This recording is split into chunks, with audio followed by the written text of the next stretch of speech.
We will wait a couple of seconds. The Italian Undersecretary of State for Foreign Affairs, His Excellency Mr. Manlio De Stefano, will be arriving.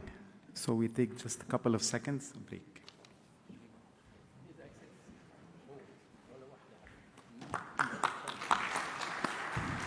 His Excellency arrived.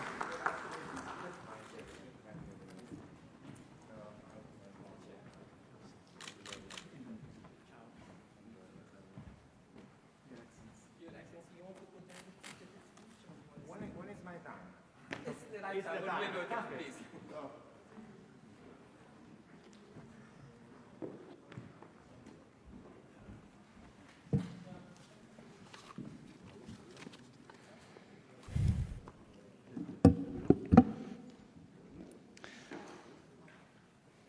Hello, good morning, everyone.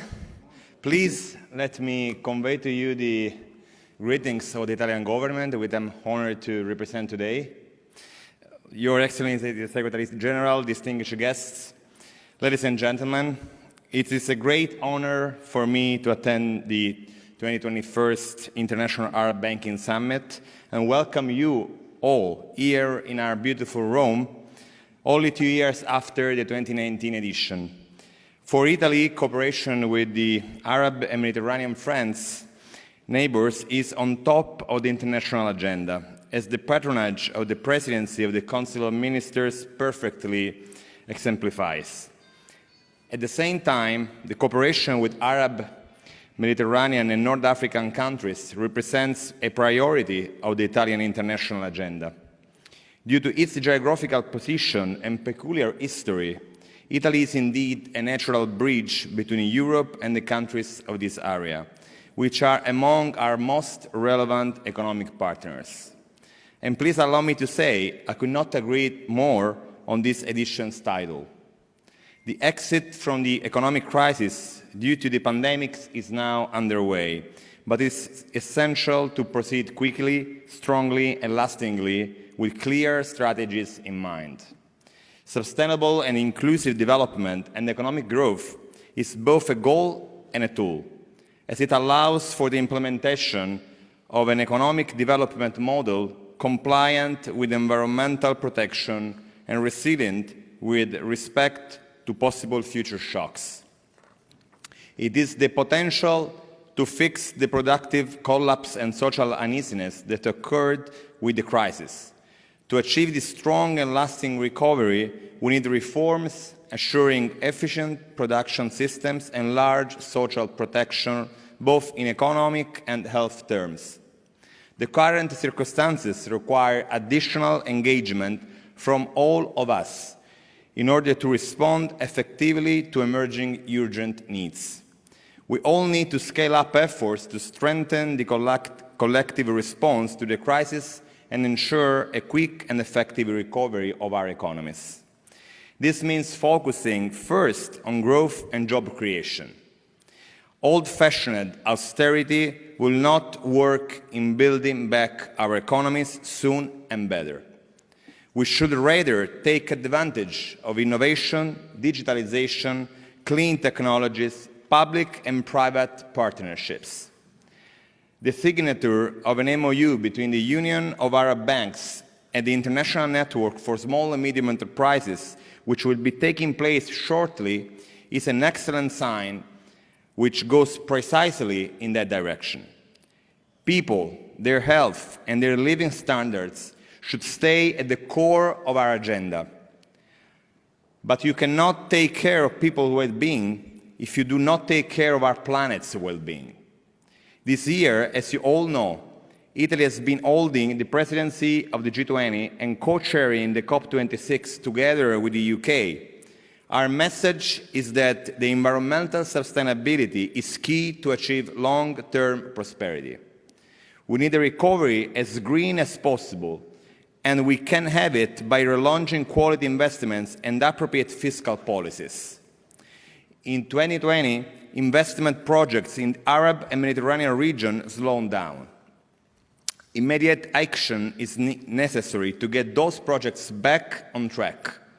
Their fulfillment is essential in order to relaunch services, infrastructures, energy and tourism in the region. We need also to promote global solidarity and inclusiveness. Because of the COVID-19 pandemic, the weakest group in our society have become more vulnerable. Economic and social insecurity rapidly increased across our regions. Therefore, we strongly supported such multilateral initiatives as the G20 Debt Service Suspension Initiative. Their importance goes beyond the alleviation of a financial burden. In fact, they foster dialogue and help to build confidence among countries at different stages of development. How to expand fiscal space to overcome the pandemic and the crisis is a very relevant issue. There is now a political momentum to further advance debt treatment and with the provision of additional liquidity through the issuance of special drawing rights. At the recent summit on the financing of the African economies in Paris, European countries showed their will to direct up to 100 billion of special drawing rights towards Africa. This is a much welcome development, complementing the G20 Debt Service Suspension Initiative, which was not enough to confront the financing needs of developing countries.